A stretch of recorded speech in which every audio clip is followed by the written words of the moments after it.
Hoje, iremos falar sobre os resíduos eletroeletrônicos.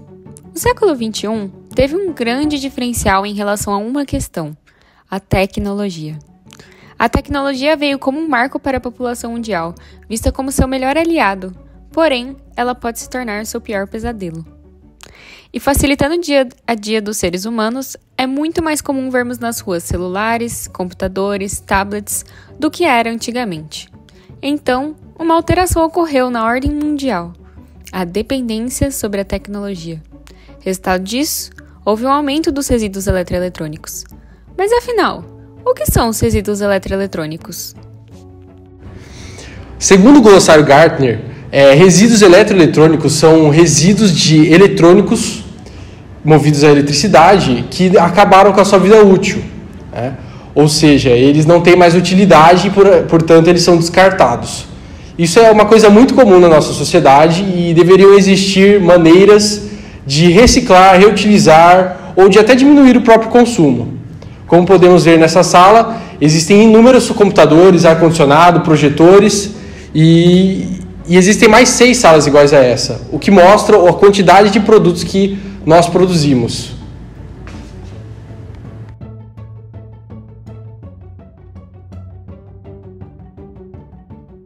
Além disso, devido ao interesse econômico das empresas que buscam sempre vender mais visando lucro, a produção desses aparelhos é realizada com uma condição denominada obsolescência programada. Esse fenômeno se refere ao fato de que aparelhos que teoricamente deveriam ter uma vida útil muito maior acabam sendo inutilizados em um tempo muito mais breve do que o teórico, para garantir que as pessoas sempre os renovem, maximizando o lucro das empresas. Esse fenômeno pode ser identificado claramente na comparação de produtos mais antigos com os atuais, isto é, produtos que não possuíam essa obsolescência estão funcionando até os dias atuais, enquanto que os novos não duram tanto tempo. A grande problemática que acompanha esse fenômeno é o descarte excessivo de resíduos eletrônicos, de modo que os efeitos causados se intensificam devido ao grande aumento na quantidade desse tipo de descarte, aumentando também a porcentagem de resíduos que são descartados incorretamente, uma vez que uma parcela considerável da sociedade em geral não costuma realizar o descarte correto desse tipo de material, tanto por não ter conhecimento específico para isso, gerando assim uma espécie de cultura que contribui para o descarte inapropriado de resíduos de origem eletrônica. As sobras desses dispositivos, especialmente as baterias, são em geral muito tóxicas. Feitas de materiais como lítio, seu descarte inapropriado pode causar contaminações no solo, quando descartado em aterros sanitários, por exemplo. E, como consequência, isso afeta a vegetação local, que por sua vez desencadeia uma série de prejuízos à fauna e flora do local de descarte de modo geral, causando assim uma contaminação por toda a cadeia alimentar. Evidentemente, como isso afeta todos ao redor do local de descarte, os seres humanos também estão suscetíveis a sofrerem por esse tipo de contaminação, que apesar de menor escala, prejudica a saúde de modo geral da população dependente dessa região. Conscientização, a educação, né? Essa cultura tem que mudar, de que ela é responsável pelo resíduo que ela gera, não é a prefeitura, o estado, a loja, ela é a política nacional, ela diz isso, que é o fabricante, o importador, o distribuidor, o lojista e eu que comprei. Todos nós somos responsáveis dessa cadeia para retirar esse resíduo e colocar para reciclar, para poluir menos, né? E como é feito esse descarte? Apesar de possuírem características que os diferem dos lixos normais, os resíduos eletroeletrônicos, em sua grande maioria, são descartados incorretamente em aterros sanitários, junto com todos os outros tipos de resíduos comuns. Entretanto, esses lugares não são os mais adequados para tal descarte, visto que equipamentos como esses devem ser descartados separadamente e em lugares específicos para que possam ser reciclados e reutilizados. Para isso, frequentemente, políticas públicas são criadas para que possam auxiliar as pessoas a saberem como fazer esse descarte de maneira adequada. Em contraponto às salas, há lugares de coleta de resíduos eletroeletrônicos. Aqui, por exemplo, no campus da Unicamp, nós temos a coleta de baterias e de pilhas, localizadas daqui. Nós estamos no Instituto de Biologia. Nela está localizado uns 4 pontos de coleta, porém ela está distribuída por todo o campus da Unicamp. No Brasil, a lei que auxilia nesse descarte é a Lei nº 12.305, que dita como será a Política Nacional de Resíduos Sólidos. Essa lei nos mostra as diretrizes que as empresas devem seguir sobre a gestão e o gerenciamento a respeito dos resíduos sólidos produzidos por elas. Um dos principais tópicos desta lei é a necessidade da chamada logística reversa. Especificada no artigo 33, esta logística consiste em uma maneira de ajudar a economia e a sociedade por meio de ações e processos que tornam possível recolher e retornar os resíduos sólidos para as empresas, ou seja, medidas que facilitariam a reutilização do material dentro da própria empresa que o produziu. Todo esse processo seria feito em etapas. Primeiro, o consumidor descartaria esses resíduos em pontos de coletas, que seriam espalhados pela cidade. Após isso, esse material seria destinado a empresas que realizariam o tratamento desses resíduos. E quais empresas estão aderindo a essa política? As principais empresas que realizam esse trabalho são a ABRI, a Associação Brasileira de Reciclagem de Eletrônicos e Eletrodomésticos, a Green Electron, que é a gestora para resíduos de equipamentos eletroeletrônicos nacional, e a Coopermit. Tudo é pesado, separado por tipo de linha, se é linha branca, azul, verde, marrom ou outros. A gente também trabalha com uma linha de hospitais. Aí vai para a produção. A produção, ela explode em partes e peças, né?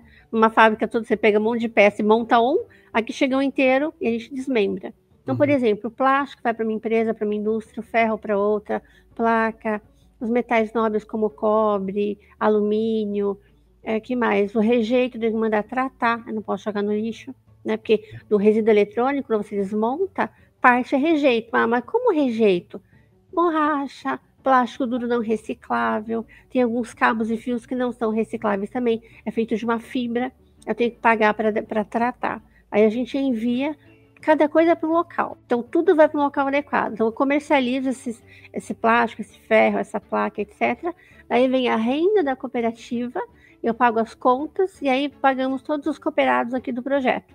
Então, quanto mais resíduo tiver, mais pessoas podem estar no nosso projeto trabalhando. Então, a gente depende do resíduo e é difícil fazer ele chegar aqui. Todas essas empresas, apesar de cada uma seguir a própria diretriz que considera mais adequada para cada situação, se baseiam em um conceito bastante conhecido quando o assunto é desenvolvimento sustentável: a economia circular. Esta economia pode ser definida como um conceito que associa desenvolvimento econômico a um melhor uso de recursos naturais, buscando minimizar o desperdício, promover a reutilização e a reciclagem de recursos, assim como reduzir a extração de matérias-primas virgens. Essa meta é atingida por meio de novos modelos de negócios e da otimização dos processos de fabricação com menor dependência de matéria-prima virgem, priorizando insumos mais duráveis, recicláveis e renováveis. Nessa economia, os produtos e materiais são projetados para terem uma vida útil mais longa e, assim, podem ser reutilizados, reparados, reciclados ou compostados, criando um ciclo contínuo de produção, consumo e recuperação de materiais. Com isso, procura-se não apenas reduzir o impacto ambiental e a pressão sobre os recursos naturais, mas também promover a inovação, criar empregos verdes, fortalecer a resiliência econômica e melhorar a qualidade de vida das comunidades.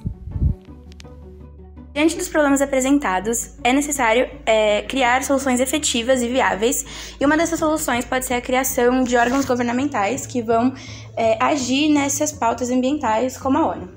Além disso, instituições como a Coopermit e a Green Electron, que gerem os resíduos eletroeletrônicos e a logística reversa, também são importantes no combate a esses problemas, pois elas podem ajudar na reciclagem, na reutilização desses resíduos.